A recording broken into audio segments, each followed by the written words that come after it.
I had a really hard time trying to find a new way to present my learning from Chapter 9. So I decided to go back to my Google Wiki and add in tools that I had never tried before. So I added in a painting tool, a weather map, and a calculator.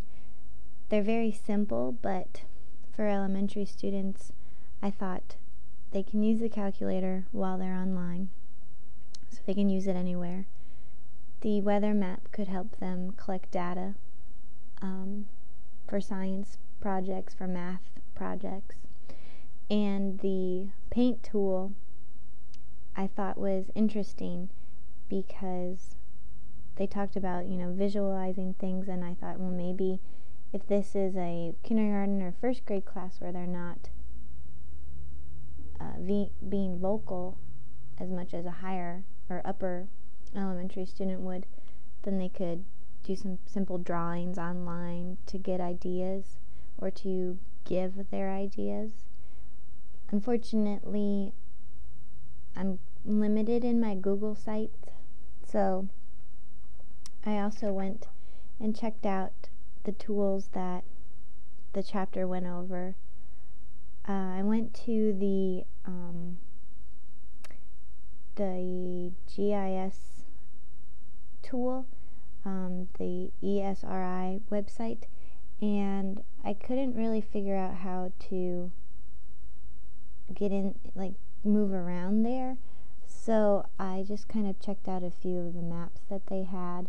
But that is a very useful tool because they do have so much there that you can look at. And I like the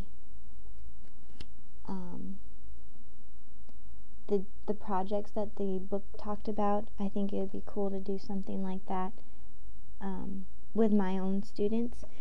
And I especially like the quote, "Teachers must be willing to let their students go while solving potentially complex social and environmental problems," because I think one of the things that I might struggle with as a teacher is not having as much control as maybe I would like to have, but I can see how I need to let my students do the learning and not just give them the information.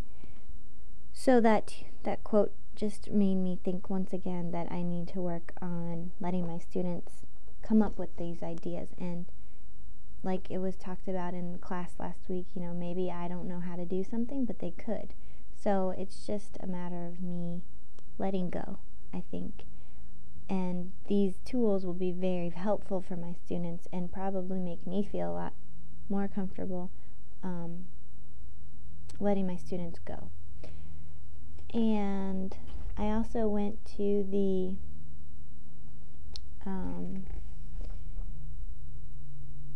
molecular bench tool and downloaded it, the molecular workbench tool, and played around with that. And I thought that was a really cool tool. There was only a couple of models that I thought my elementary students would be able to really use, and that one was on the differences between states of matter. And there was another model that showed evaporation. And I know that in the science elementary standards, those are two things that they definitely cover. So this could be a tool that I could use in my classroom to address that standard. And the graphing calculators, I didn't think that maybe an elementary student needed to have a very advanced graphing calculator, but there is a graphing calculator online at coolmath.com, and I looked that up, and it has you enter in your formula or whatever, and then it'll graph it next to the calculator, which is pretty nice. So if a student maybe couldn't afford to get a very nice graphing calculator or a graphing calculator at all right away, then they can still use one online and still keep up. And the geometry tool that I tried to look at was the the geometric supposer, but I went to the website and it redirected me somewhere else, and I looked at the projects that they were describing. They had a range of projects from science and technology to religious topics to math topics, which covers a very broad range, and I think it would be useful to use it beyond just math. I would have liked to be able to see the graphing that they have in this tool, and I know that geometry isn't very heavily emphasized in elementary school, but they do start to learn shape sizes, solids versus flat shapes, and having a tool to actually visualize and something that they can actually see, I know would help my students a lot in getting that foundational geometry, because one of my weaknesses in geometry is when they're talking about these 3D objects, I can't picture it in my head.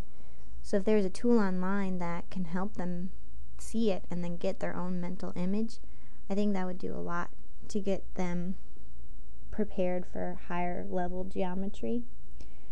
And I also thought it was interesting that they talked about digital cameras. I wish I had read this a little bit before I did my budget, but I think that just what has been talked about in class and what we've done in class with our own digital digital stories was something that students could definitely do and extend to not just personal digital stories, but maybe if we read a book in class that they absolutely love, everybody can make their own digital autobiography of one of the characters in the book, and it would help them to think critically about what this character likes and doesn't like, what they do, what they don't do, and really get deeper into a book rather than just reading it and taking a multiple choice test. So I'm really looking forward to using those tools in my classroom. And I haven't really used iMovie Maker or iMovie before, but I've used the Windows Movie Maker, and I like that you can edit these videos and teach students how to edit, because it'll help to make it will help them to make very polished products. And I think that I can remember in 4th grade doing a couple of video projects, and it was fun for me. I had so much fun making them, but I also learned a lot about my project, and I can't wait to do the same thing with my students.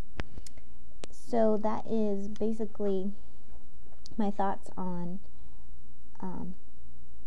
those tools. Also, I really liked that the digital storytelling can bring in writing, so you're integrating more than just technology in your classroom. You're giving them a lot of contextual things to do. So those are my thoughts, and hopefully I can take what I've learned in this chapter and make my classroom a lot better for it.